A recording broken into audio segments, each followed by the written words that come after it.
Hey everyone, Kyle once again, and welcome back to the next episode review for Yashahime Season 2, Episode 8, titled Nanahoshi's Mini Galaxy.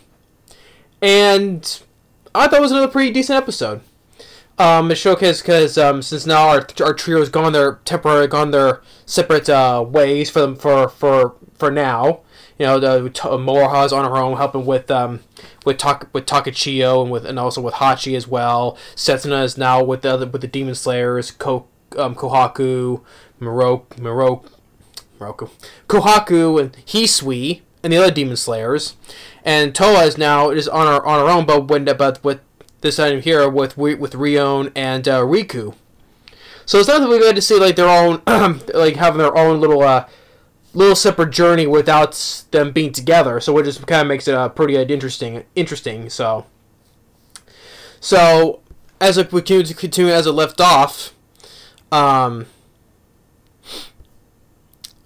we left off, Toa opens up with Toa. She's sort of putting this hand cream on her, you know, and then all of a sudden, out of nowhere, Akiru is this little spirit that carries that pinwheel. This is supposed to help activate the windmill of time, and of course, he has no mouth, and he's like staring at Toa's hand lotion, he's carrying the pinwheel,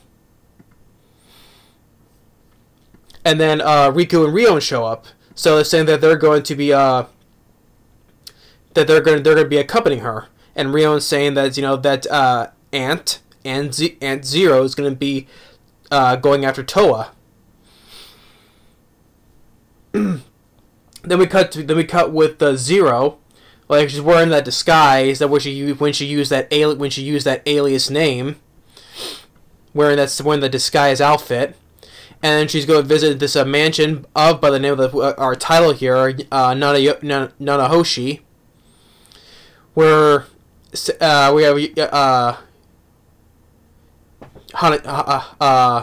Nanahoshi saying this is a fine fitting place that no, that's what Zero is saying, fitting place to die in.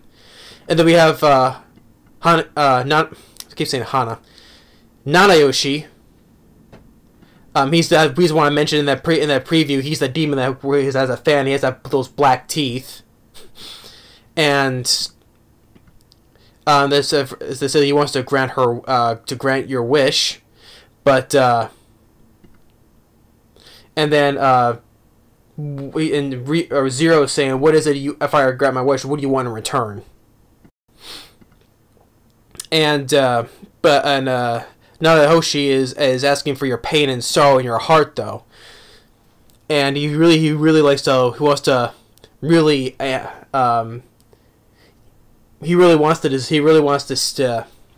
well, what he says, the tears of anguish will be as most exquisite. Yeah, it shows his black teeth off, and so he just he said, if you won't wish anything, I'll just take your tears away. And she says, go right ahead. Which, of course, it probably won't work because Zero already Zero already wished that on the Shikon Jewel. You know, get rid of basically her emotions, her tears, and all that stuff. Hence, creating the rainbow pearls. So she has none of that. What Nanahoshi is wanting, she has none of that. And it shows that he opens this little thing. Kind of looks like a small Meidu. You know, like the Meidus on Getsuwa. That outerling of the Meidu. He opens a small of that, and it shows this relic, as it's called, of the mini galaxy, which is made of the finest aromatic wood in the world. And this was called the mini galaxy. And he has like emits a small piece of energy, and it does absolutely nothing because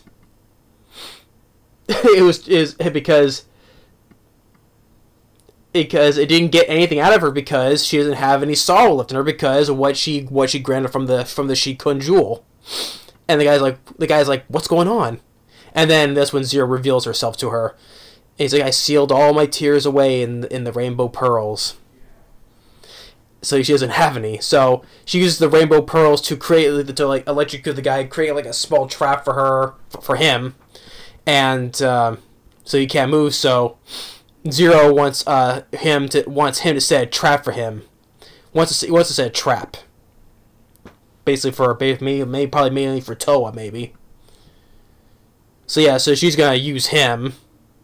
It's because that's the way she's kind of acting a little bit like Naraku, just like with that thing with that silver scale curse she did for Turin, and now she's using other people to do what she wants to. It's kind of like when Naraku would just manipulate people to do their dirty work for them.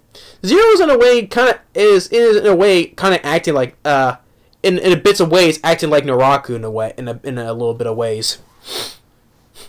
So then we get back with the Demon Slayers with Setsuna, with Kilala, and she's using that same hand lotion that Toa gave her.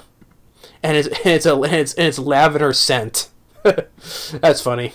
Lavender scent. Lavender is a nice smell to it, so because my mom lights candles that are sometimes lavender scented. That's kind of fitting, so it has a nice smell to it. My mom likes candles, so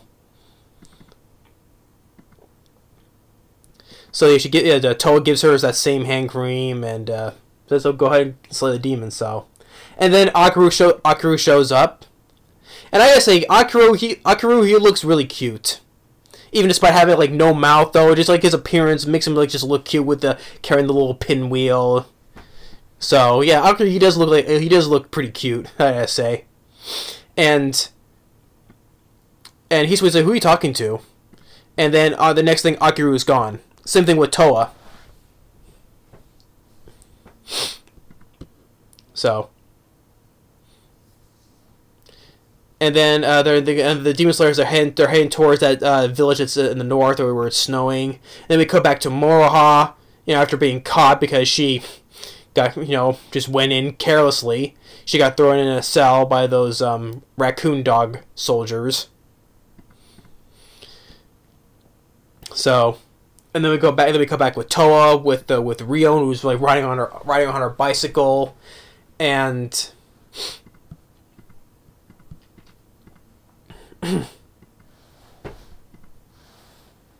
it's kind of reflecting that she's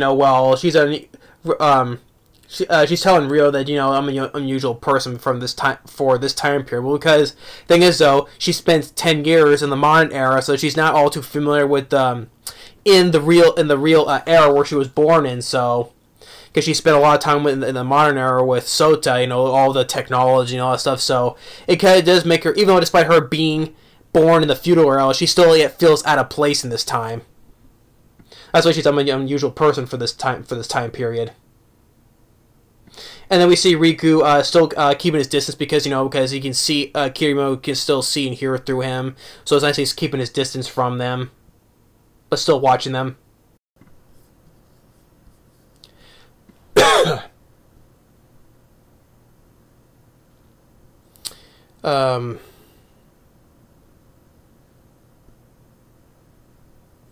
Sorry, I don't know. I just for some reason I just lost my place there. But then we're cut with Rio with Rio was riding on Toa's bicycle, and Toa said just help she like to rely on Toa's help, and then at the same time Toa she's still questioning on herself, thinking is she strong or not, because she's still thinking should she run or still fight, but she kind of says that I'm a usual person for this type. I'm a usual type of person for this type of time period. Well, because thing is, she was raised pretty much mostly her life in the modern era, how all the technology, all that stuff, So, and now the lifestyle of the modern era is so. Even though, despite her being born in the feudal era, she's been all the time in the modern era. Coming back here does make her feel like out of place, though. But then Rio's like, it says a nice line of dialogue saying, you're the ray of light that fills my heart and Riku, so that's nice. Then Riku shows up and says we got a troublesome guest. Then Kirimoto shows up with that ray of light. Kind of looks like the same color of the Shikon jewel.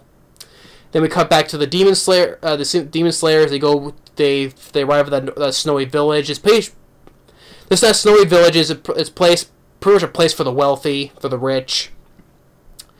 And they meet with some other demons. They meet with the other Demon Slayers. They're gonna help them.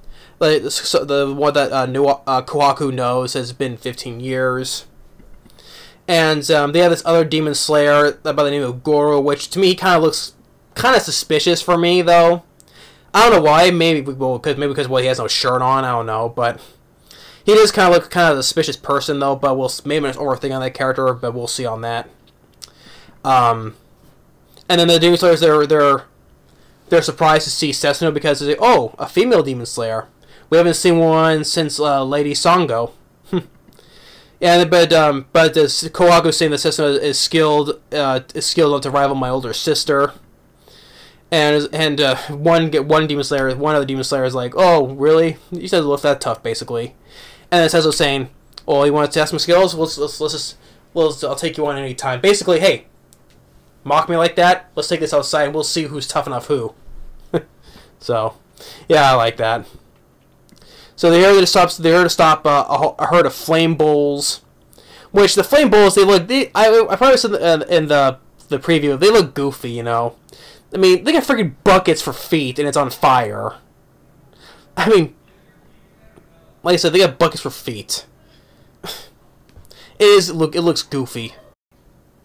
But they say that the flame bulls, they normally obey a local deity.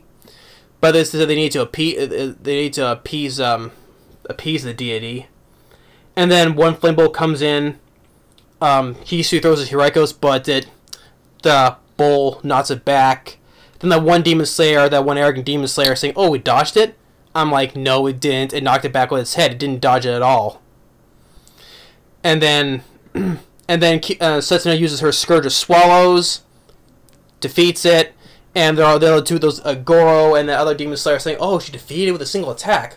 Well, the thing is, they do not know that she's a half demon, so that's why they don't know she's a half demon. But they come back with Moroha, like she pulls out a Swiss Army knife, which I kind of like that shot there where she was like with a Swiss Army knife. I like that. Yeah, I love Moroha. She picks a lock. Then we cut back to with Toa when Kirimo shows up. Still thinking that should she run away or not, but she doesn't. She doesn't. She pulls out the flute. Then we cut to mid credits. Then back. Like I said, this episode just jumps back and forth between all the groups, you know. So I'm sorry I'm sounding like all over the place though, but for like short time they keep jumping back and forth to one group to another, you know. So. Sorry if I sound like I'm sounding all over the place, though, but that's how it is. So we come back to with Moroha again. She's listening to what's going on, and we have this older raccoon dog talking, and then we have this other smaller raccoon one that kind of looks like Takachiyo, but his name is Kikinosuke. I'm sorry if I mispronounced the name, but apparently he's Takachiyo's brother. That's why he looks exactly like him, but he's wearing a different outfit. And he doesn't have like that shell thing on him like Takachiyo does, you know, when he transforms into like the turtle-like thing of raccoon turtle, whatever he turns to help them take places. Yeah, he doesn't appear to have that on him, so, but this is Takachiyo's brother.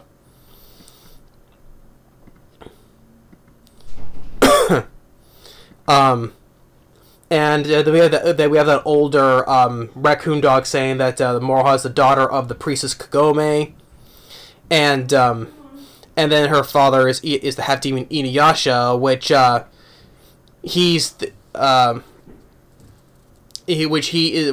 is the child of the fiend Inuyasha who scarred my face. I'm like, once again another instance that had to have happened before Moroha was born, after when Roothead was probably when Roothead was defeated. So yeah, another thing that has probably happened in that mysterious gap between that time gap right there. So otherwise, because that I never saw it happen at all in the Inuyasha show. So another one is first, another one that probably has happened within that time gap. So apparently Inuyasha did something to this guy to scar his face up, I guess. So and then there's the other one that says, oh, Takachiyo is his older brother. The other one was talking, so yeah, it's like, oh, my dear brother. Yeah, because Takachiyo used to be the ex-lord of that clan, but now his younger brother is now Kikinosuke. That's pretty much, I can pretty much pronounce it. So they said that Takachiyo is the villain of this clan. So, and then you go that Moroha has escaped. Then we cut back with Toa again with Kirimaru. That Kirimaru said, "No, it's been a while. It's been a while, Rion." And then Rion saying, "It hasn't been that long because you keep on meeting you in my dreams." So, and he's saying, "Dreams are dreams, reality is reality."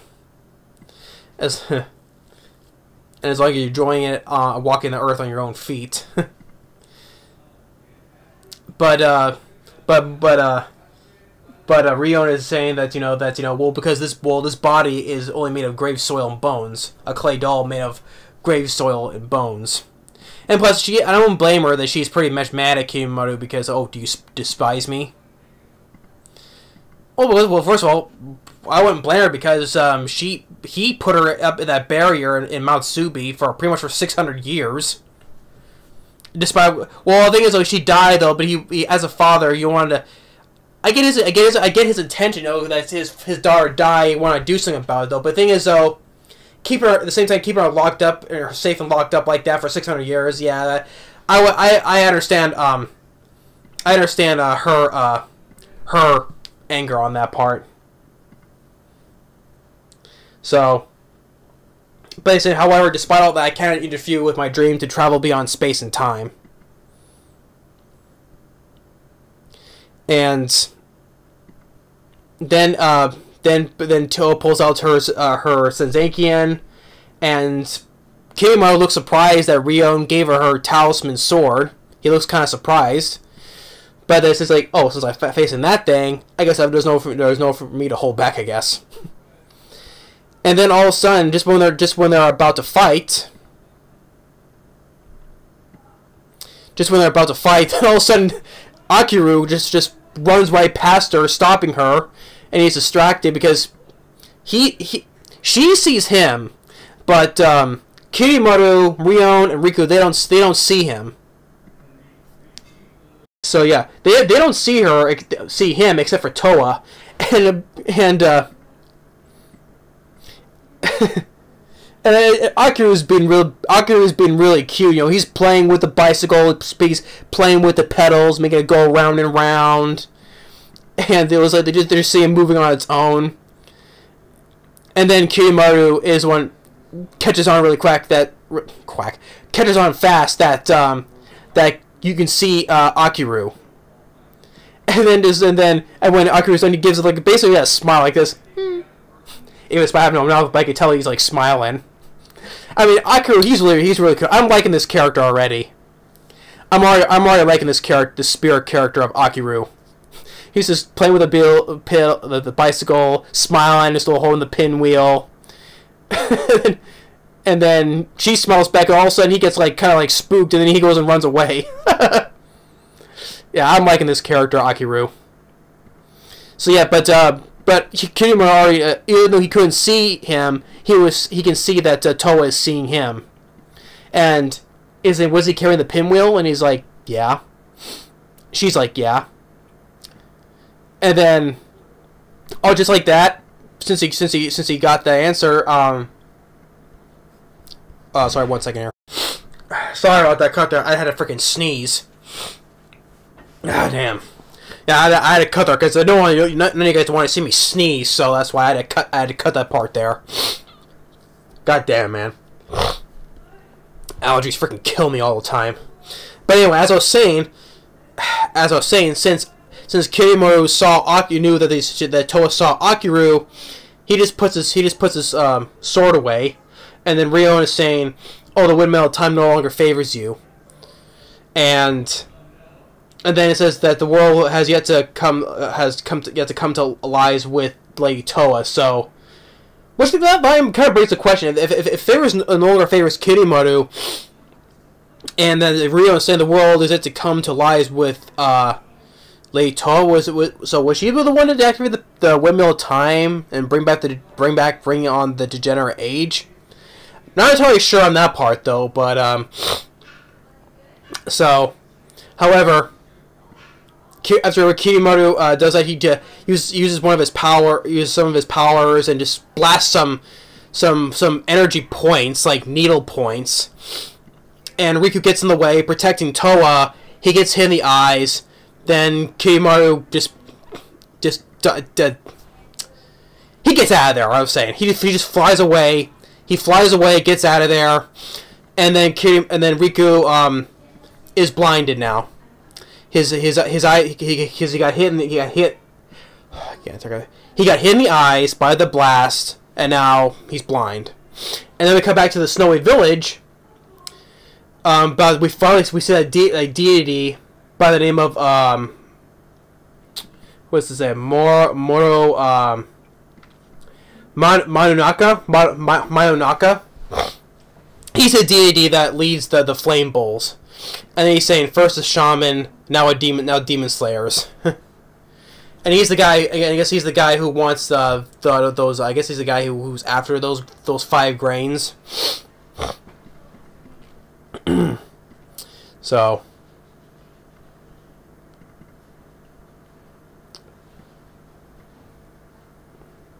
So yeah, they found out that the deity's name is Mayonaka, and he's asking. And Setsuo says like, "Why is Mayonaka attacking this village?"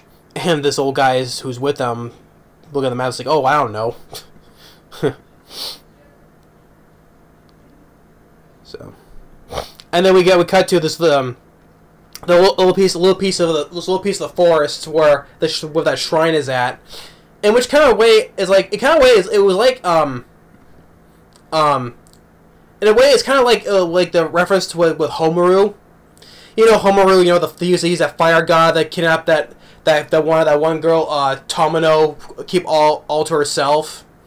You know the fire demon that burned down the forest to separate Towa and Setsuna. It's kind of like his place was untouched by the snow, right? Like it's a snowy mountain all around, but his place was not touched by the snow.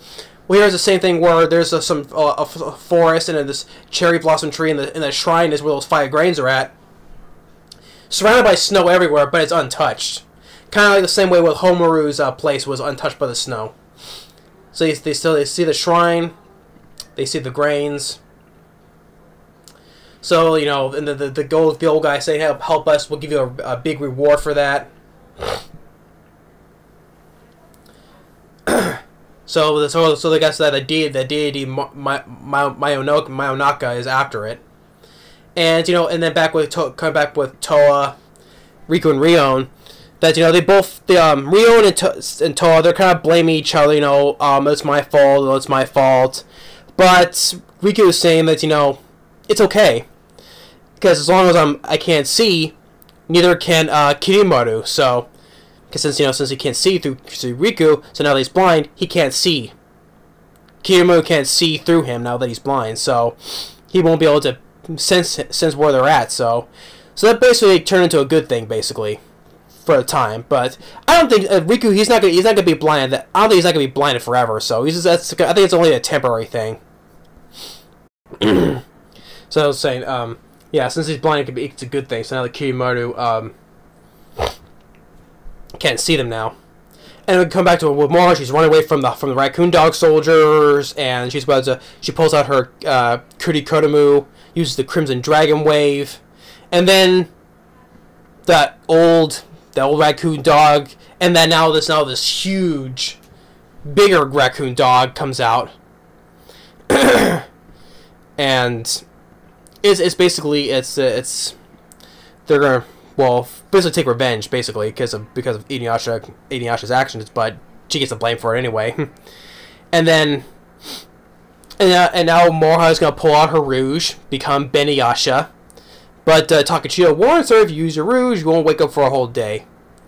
And Moroha says, well, that's not going to happen anymore because I'm in control now. She puts on her rouge. And the raccoon dog uses its like energy blast. Moroha uses the crimson backlash wave. And creates this. It's a nice little how way the backlash wave is being used for this attack. I like that. It's a good look. Turning the whole face like into basically a raccoon dog face on the backlash wave. That's cool looking. I like that. As it's going back towards them, that old raccoon dog's like, ha. Basically unfazed by what's gonna happen. So I definitely assume it's not gonna work. That backlash wave is not gonna work, and then Moroha's gonna be shocked. It ends with Moroha being shocked by it. So yeah, and then it just cuts in right there. So yeah, this is a pretty good episode. I would say another pretty decent episode, you know. So there's a lot happening because I'm all over the place because it keeps on jumping back and forth with all three of the groups. So yeah, yeah, it's stiffening my back up and now. So yeah, but I enjoy the episode. It cuts back and forth a whole bunch of times though. I think it could have made just one episode each for that group though, but oh well. So. But yeah, some of this we can explain that the mystical deity that's controlling the flame bulls, his name is Mononaka. He's after those 5 grains. Nanahoshi's mini galaxy, which that was the title of the episode, but it only appeared at the beginning though. That Zero was going to use him for her own needs to set a trap, kind of in a way, kind of acting like Naraku a little bit. And the flame bulls, like I mentioned, they look goofy with the freaking buckets for feet. There were more like I said, another thing that I didn't get though, but that old raccoon dog said, "Oh, Moroha's a child of that fiend Inuyasha who scarred my face." I'm like, that's what must have happened between between that time gap between Roothead and up until the point when they, trapped in the afterlife. So I don't know how that happened because I never saw that happen in the Inuyasha show. So that must have happened sometime between them. And Moroha using the backlash wave turn into that attack, which was pretty cool looking, making the raccoon dog face going towards them. But that old raccoon dog seems unfazed by it. So, and with Toho, with Kirimaru, they said she's still judging herself if she should run away or not, but she doesn't. Kirimaru. Well, first of all, Akiru. Like I said, I'm liking that character, that spirit Akiro. Even though it's by no mouth, I can tell this spirit has a personality already. Like, so cute when Toa's about to go into battle, she stops because she sees him, and he's like playing with the bicycle with the pedals, and all of a sudden he just turns out and starts smiling. and I was like, Kirimo, even though it's only Toa, says how we can see him. I know that the Sesshomaru can see him, and same as Jokin. So. But I don't know who else can see it. Does it only apply to like dog demons because they're all dog demons? Well, no, actually that doesn't work because Jokin can see him. Excuse me. Jokin can see him, so I take that back. He's not a dog demon. He's just like an imp demon or whatever. So yeah, so I guess certain demons can see this spirit, but even though Kirimaru couldn't see it, but he knows that it was Akiro because he was carrying the pinwheel and all that. So it's like, oh, so is that? I'm done. I'm out of here. But since he blinds Riku. But I'd say it's a good thing he says so because now that Kimo can't see us now, can't know where we're at. But he's not gonna be blind forever. It's only temporary, I assume. So, but yeah, Nanahoshi's mini galaxy. Well, we only got that at the beginning. The rest of them did not play on that though. But I'm looking forward to the next episode. So, yeah. Number 9, episode 9. Not sure what it's called. I probably forgot though, but because then I'll discuss that in the next preview discussion. So yeah, that's gonna be up next. So because at one point, because of that, Moroha is now out of it because she used her rouge, which she thought she said she was in control this time, but apparently not.